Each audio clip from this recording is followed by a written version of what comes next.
Hi, everybody. Welcome to Town Talk. My name is Andrew LeBlanc. I'm the Deputy Mayor for the town of Riverview. And I'm Eric Lewis, a lifelong resident. Thanks for joining us this week. This is our first episode of the show. We're going to try to do this twice a month, looking at different issues that are of interest to Riverview residents. Hopefully give you a bit of context, a bit of history on some of these issues, and just kind of talk about what's going on. We'd like to note this is not an official Town of Riverview show or podcast. It's just the two of us talking about issues around town. Before we get to our main topic this week, we wanted to talk about a couple things that have been in the news and just that are sort of conversation pieces around the town. The first one being an issue that's of great importance to the parents and children of the town, Halloween. Halloween. Do we get to have Halloween this year? Deputy Mayor? As the gatekeeper to Halloween, listen, so that's a question that we've got quite a bit. Obviously, we're getting pretty close now, and a lot of people are talking about it. So what the town of Riverview is doing, we're just waiting to hear from public health. They've told us that they're writing and drafting some guidelines and recommendations for municipalities. And certainly we've seen at least one, maybe a couple other municipalities in the province that have already decided what they want to do. We are waiting to hear back from what public health is going to direct. It may not even be a decision the municipalities make. We just don't know. We did have some indication that call was going to be made roughly next week. Mm-hmm. So once we have that information, we'll have a better understanding of what we're going to do as a municipality, whether we say yes or no, or whether it's if you're going to go door-to-door trick-or-treating, here's some of the guidelines you should follow. I think there's a diverse set of opinions out there from parents on whether or not we should be trick-or-treating. And of course, we'd love to hear from all of you listening as well, what your thoughts are on what your plans will be. But, we've had the conversation too with our own families. Personally, we're not looking to have our daughter go door-to-door trick-or-treating this year. I think we'll probably get our kids together and do our own little party and things like that. So I don't know, what kind of conversations have you guys had around that? We decided sort of the same thing. We broke it to our daughter, I think, last weekend that we're not going to go door to door in the neighborhood like we normally do. But we are going to go to grandparents and friends' houses, people we know that we're already seeing. They're in our bubble anyway. And we're going to have a little Halloween party with some of her friends. So not the same sort of typical Halloween, but she's excited. She knows she's getting candy. She knows she's dressing up. She knows she's seeing her friends. That's really all that matters. You've checked the big 3 boxes, so I think that's fine there, yeah. But there's been a lot of feedback from residents on just wanting to get that sense of normalcy back in the town and wanting their kids to be able to get back to some sort of routine that what life was like before COVID hit. So I really understand that. I mean, we know there's been tons of mental health impacts from COVID-19 as well. I guess it really will come down to what does public health recommend, and then what are parents comfortable with. And what are you willing to accept as the norm for Halloween? So yeah, and there's a balance to be struck or to be found somewhere. I mean, we've got schools open now. A lot of businesses have reopened. People are out and about mingling to a degree, but you have to find that balance and still try to stay safe. Yeah. Well, we'll have more information once we hear from public health, and we hope you can be patient as we all wait for that information together. Perfect. Before we get into sort of our main topic for this episode, I just sort of caught wind of this yesterday. It's sort of a minor note, perhaps, but might clear up some confusion. Mm-hmm. The Riverview RCMP is now going to be known as the Caledonia District RCMP. Right. Can you tell me what the Riverview RCMP is? Well, the Riverview Detachment is really just the building for the RCMP that doesn't cover Riverview. So they cover more further down in Albert County. Mm-hmm. And so Riverview is policed by Kodiak RCMP, and they, of course, are headquartered in Moncton. We just happen to have a detachment building in the town of Riverview, which houses RCMP that do not patrol our particular town. So it sounds like from the news release that they're just renaming that detachment to clear up some of that confusion, so that when you hear RCMP detachment, you don't think that it's the RCMP that are patrolling in Riverview. Right. I think there are 3 RCMP detachments in the province that are changing the name just to avoid that confusion. So that makes sense. I've seen social media posts and posts even in traditional media referring to a Riverview RCMP officer going to a certain call. And I'm thinking, I know that's not something in Riverview, but it could be confusing for anyone who reads that. Oh, absolutely, yeah. So moving on, our sort of main topic tonight, we wanted to talk about the Fundy Chocolate River Station. There's been a lot of media stories and a lot of reaction to the plans for that building. The building on Coverdale Road as it exists. Of course, it was the former fire hall and at one time did house the actual Riverview RCMP when that was its own police detachment that covered the town. It's going to be torn down and replaced by two 10-story apartment towers. So that has been a bit of a polarizing issue. Before we get too deep into that, give me a bit of history on the building as it stands right now. Sure. So, I mean, like we've talked about this multiple times, and certainly through all the conversations of all the issues that you and I have talked about while I've been on council, this is probably one of the most polarizing issues. Second, maybe to chickens. So we know there's certainly a divide in opinion on this, and so I think one of the reasons why we wanted to start with this issue today is so that we can help provide more information on why council made some of the decisions that we did, how we went through that process. I of course can only speak to my own voice as a councillor and not for anyone else, but I think that's why we wanted to get into this, to really make sure residents had more information on how we went through the process. So you're right. Back in 2008, the council of the day spent, I think it was about $2 million to renovate what was the old fire hall when they had moved up to Pinewood where they are now. So the vision for that building was that it was going to be a great retail hub and that it was going to really revitalize the downtown and just be this great presence for the town of Riverview. And be a tourism attraction as well. And be a huge tourism attraction. Yeah, absolutely. And so, you know, it was put together. It was a great concept. Love the vision for it. And a lot of really great work went into that particular project. As the years went on, what became obvious is that it was not rolling out the way the original vision had set out. For whatever reason, it wasn't working. And we'll talk about some of the challenges here in the next little bit that we had with the Chocolate River Station. So when I got elected back in 2012, I worked with a couple of fellow councillors, and we proposed a committee that was going to review the Chocolate River Station, review its progress, review the challenges, what recommendations could be made moving forward. And so through that work, we made some recommendations to the town of Riverview. We talked to existing tenants at the time. And of course, we know there have been many tenants that have come and gone, a couple that have done very well. And certainly Briggs Maple has been in there from the very beginning and done very well. Yep. But there's been a lot of others that have come and gone in that building. And so we sat down to look at all the challenges that we were facing and really try and come up with a better plan moving forward. And so that led us into the decision that first and foremost, we found a challenge with the municipality being a landlord. When we looked at strategic planning, and this really came out in 2016, I think it was, when we did our strategic plan, of the core services that a municipality offers, being a landlord really isn't one of them. Mm-hmm. And it presents a lot of challenges. It takes resources away from the actual core services of a municipality and providing, you know, all of your public works and public safety and parks and recreation programs and things like that. Like those are the core things that municipalities are working on. So this one just, it wasn't working.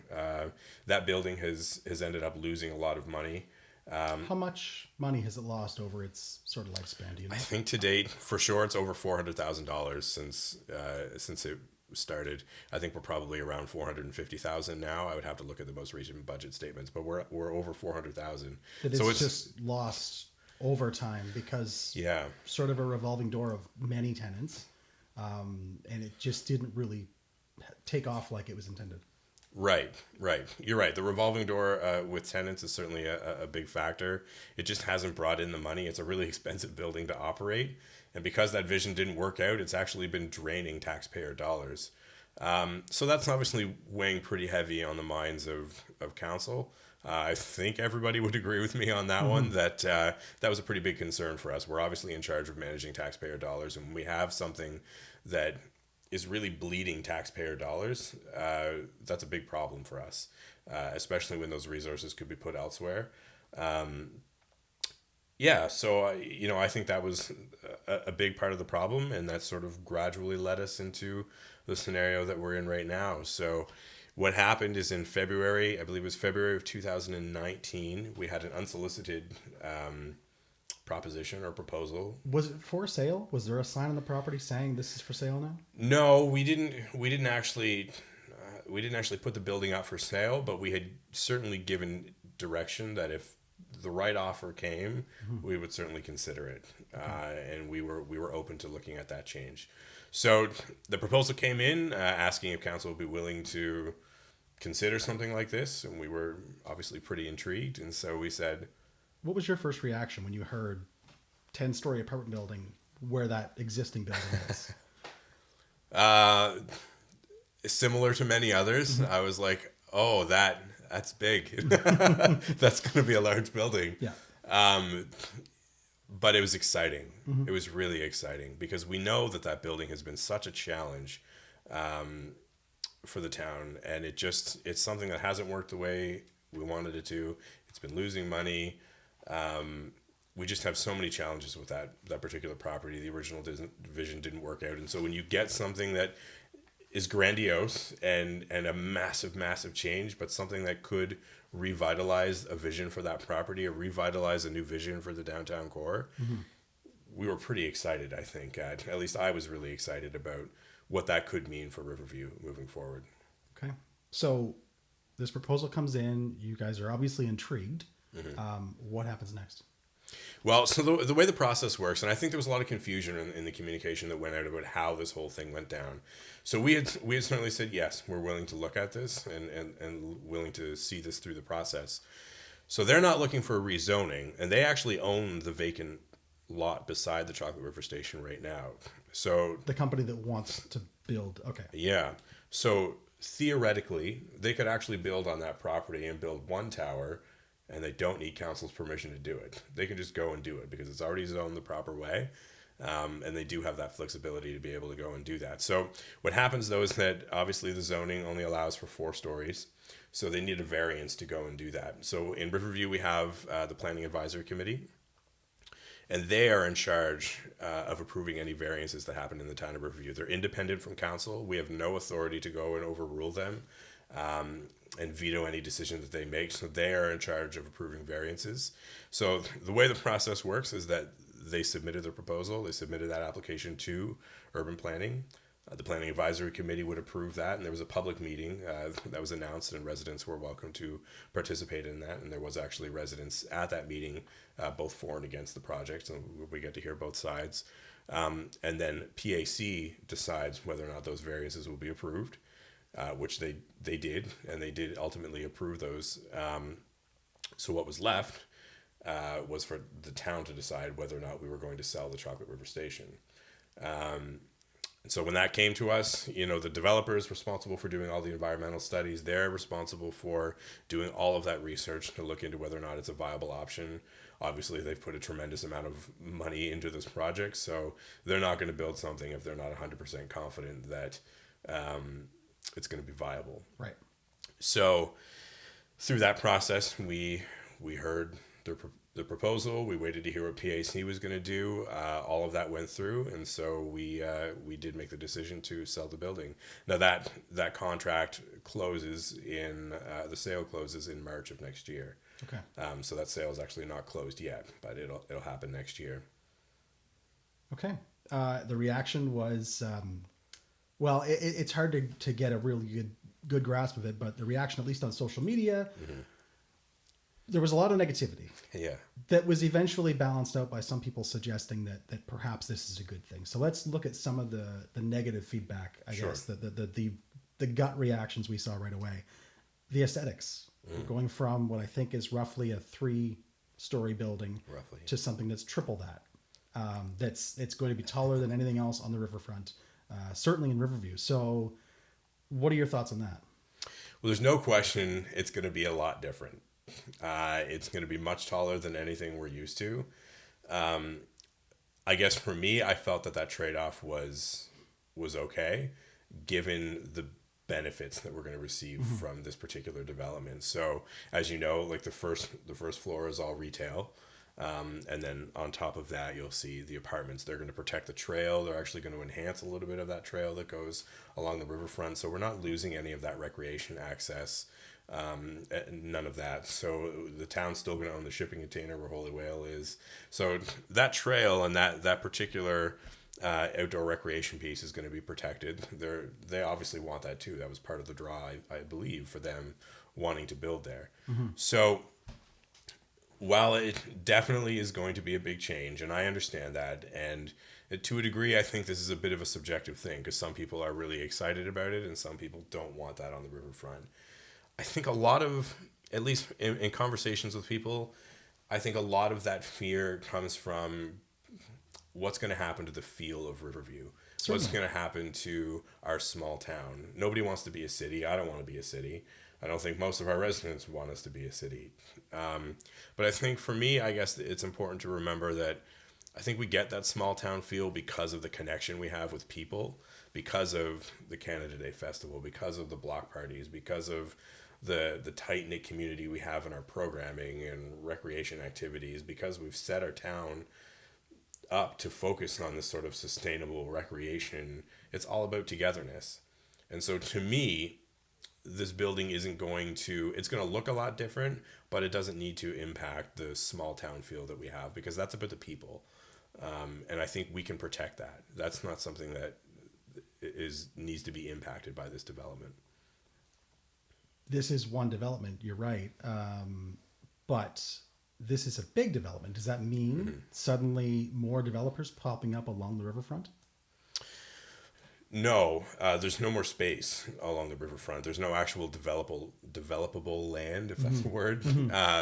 So you can't move further down the river because there's no space to do that. The only way you could see another building that's got some significant height to it is if an existing business decided they were going to close and sell their property.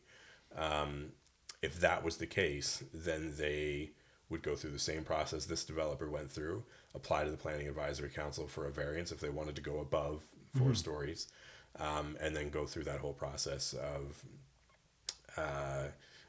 putting that application through. The only difference would be it wouldn't be a town-owned building, so council wouldn't actually have a say in whether or not that building gets approved. So talking about the small town feel, obviously that is something that is really important. You know, when the project first came up, I know you were pretty hesitant about it as well. What do you think? How do you think that's going to impact the small town feel?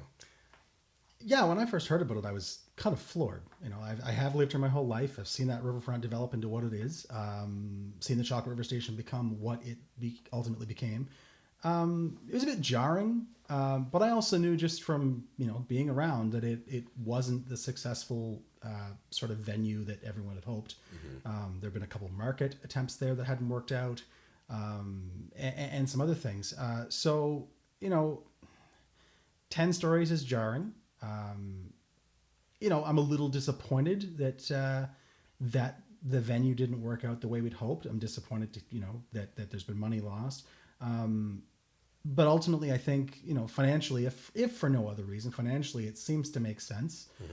It will bring more people living in their homes, in their apartments, to the area. It could open up some new retail, support the existing businesses. So I see the pros as well. And ultimately, I think that's where I kind of fell. It's like, it seems a little jarring, but ultimately I understand it and I think it makes sense. So, and I think it was almost, you almost had to take it because it was like, this is an amazing offer and could really do a lot. So we'll see where that goes. So we talked about some of the negatives and some of the, not negatives, but I guess the reaction people had. Yeah. And that sort of negativity and my view of that. What are some of the pros for this project?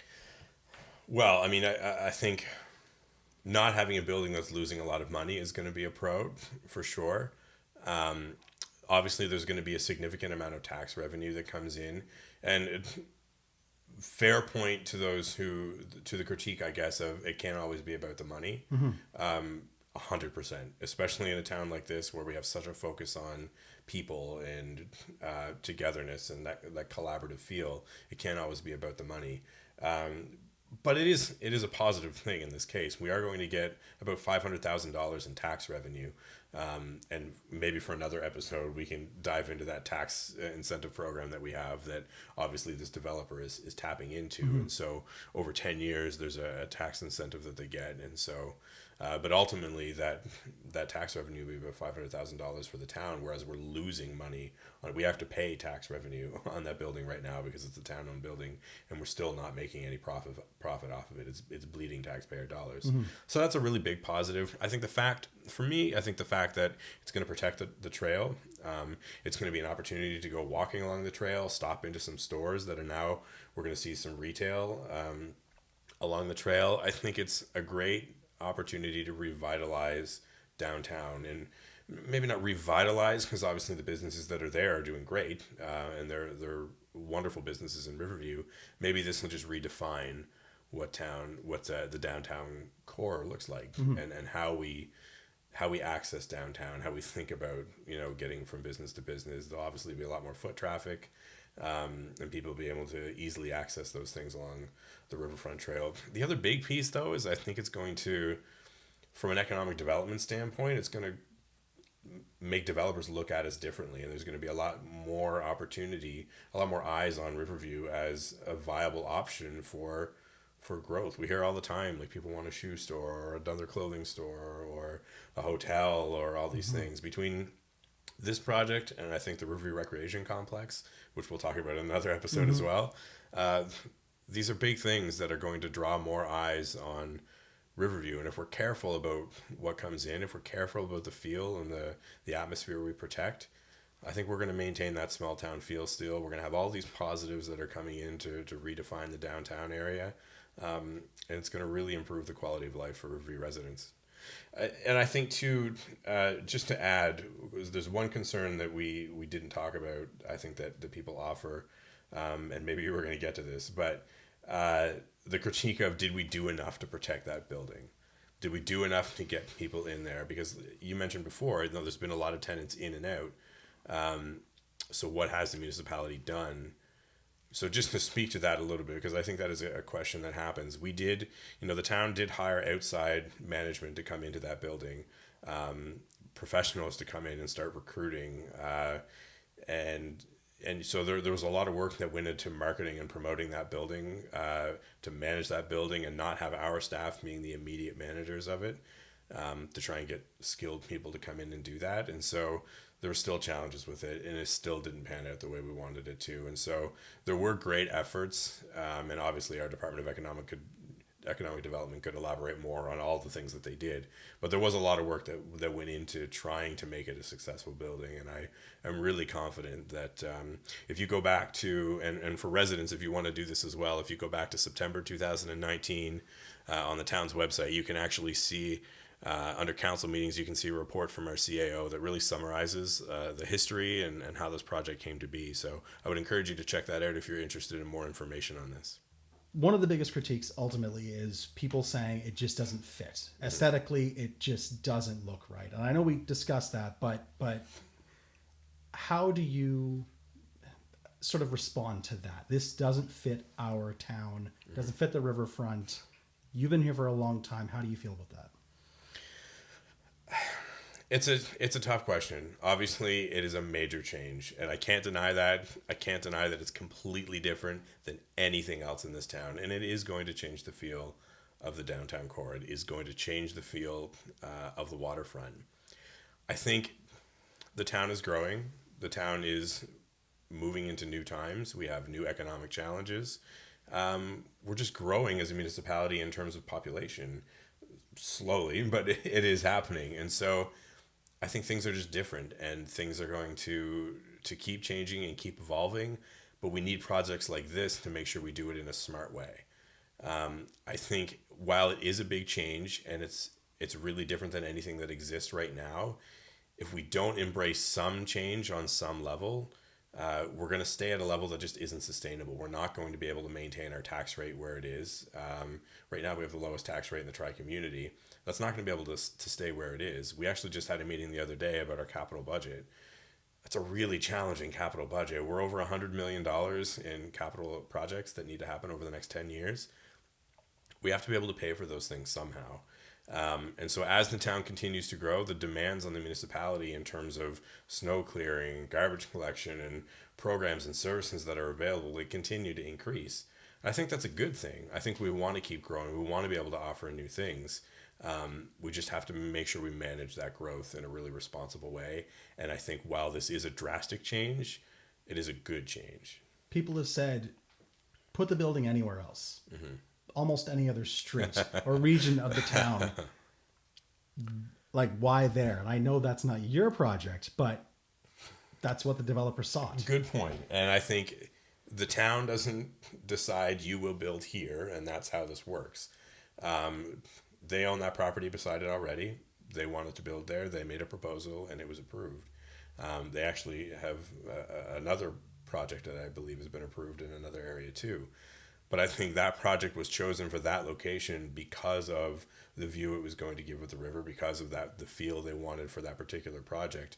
And while I certainly understand the critique of put it anywhere else, we're happy to have growth, we're happy to have development, just not there. I understand that, but it does fit there. If you look at what the vision for that building is, you wouldn't want to put a 10-story building in, just say maybe the old public works lot, because there's properties all around there. There's residential homes, and then you're going to have these people looking into the backyards of residents, and you don't want that. Right. Obviously, nobody wants that. And those sorts of things are taken into consideration with the location where it is now. There's no residential property around there that is going to be impacted by that. They're not going to be able to look down and, have a view of anyone's backyard or anything like that. Residential properties aren't going to lose anything by it going there, I don't think. Whereas if you put it somewhere else, even further down, like hypothetically, if there was more property, like not on the riverside of Coverdale Road, there's apartment buildings, there's houses along that other section too, right?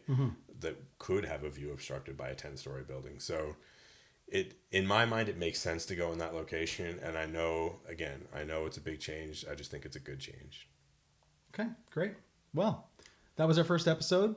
Thank you so much for joining us. We wanted to start off with something we know that people are talking about around town. I'm sure we'll revisit this topic again in the weeks and months to come as things evolve. Absolutely. So if we didn't cover something or a question that you had for us on this particular topic, please reach out to us and let us know, and we can certainly try and address that in a future video. If there's other ideas, other things you want us to highlight in the town of Riverview, also let us know. We're going to put the contact information up on the screen so you can reach out to us and let us know what you think. So thanks again for tuning in and being part of Town Talk.